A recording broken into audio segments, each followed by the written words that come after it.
शीतकालीन अधिवेशन के 2 सप्ताह हो चुके हैं। इसके बावजूद अब तक किसानों के मुद्दे पर कोई सटीक जवाब नहीं मिला है। ऐसे में शीतकालीन अधिवेशन को 1 सप्ताह और बढ़ाया जाए, ऐसी बात अमोल मिटकरी इन्होंने की है। विधिमंडळाचं हिवाळी अधिवेशन त्याचा आज दुसरा आठवडा संपलाय। पहिला आठवडा 2च दिवसाचा झाला, तो म्हणजे गुरुवार आणि शुक्रवार मागचा आठवडा। हा आठवडा 5 दिवसाचा झाला आणि सोमवार, मंगळवार, बुधवार असे उरलेले 3 कामकाजाचे दिवस आहेत। म्हणजे 3 आठवड्यापैकी विधिमंडळाचं कामकाज हे 5 आणि 5 10 दिवसाचे चालते आहे आणि या 10 दिवस चाललेल्या कामकाजामध्ये मग विधानसभेत शेतकऱ्यांचे किती प्रश्न विदर्भाचे आले त्याची मी माहिती घेतली नाही, पण विधान परिषदेमध्ये विदर्भाच्या ज्या काही महत्त्वाच्या अडचणी आहेत शेतकऱ्यांच्या संदर्भात त्यावर चर्चा झाली नाही, फार कमी प्रमाणात झाली।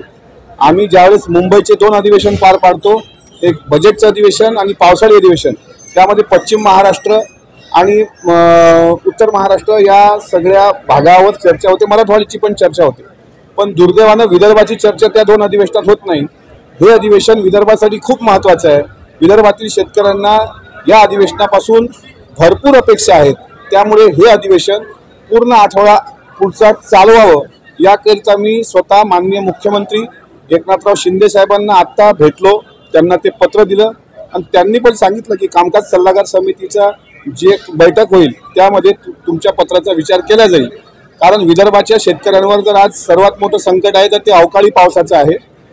विदर्भामध्ये अकोला, वाशिम, बुलढाणा या ठिकाणी कापूस उत्पादक शेतकरी मोठ्या प्रमाणात असताना कुठेही टेक्सटाईल पार्क आणि हब उभे होऊ शकले नाही। त्याकरता सुद्धा आज माननीय उद्योग मंत्री उदय सामंत यांनी आम्हाला विधान परिषदेमध्ये माझ्या प्रश्नावर उत्तर देताना सांगितलं की येणाऱ्या 29 तारखेला ते 29 तारखेला डिसेंबर महिन्यात ते स्वतः अकोल्याला येऊन अकोला MIDC मध्ये मोठ्या प्रमाणात उद्योग निर्मिती करता टेक्सटाईल पार्क घोषित करतील।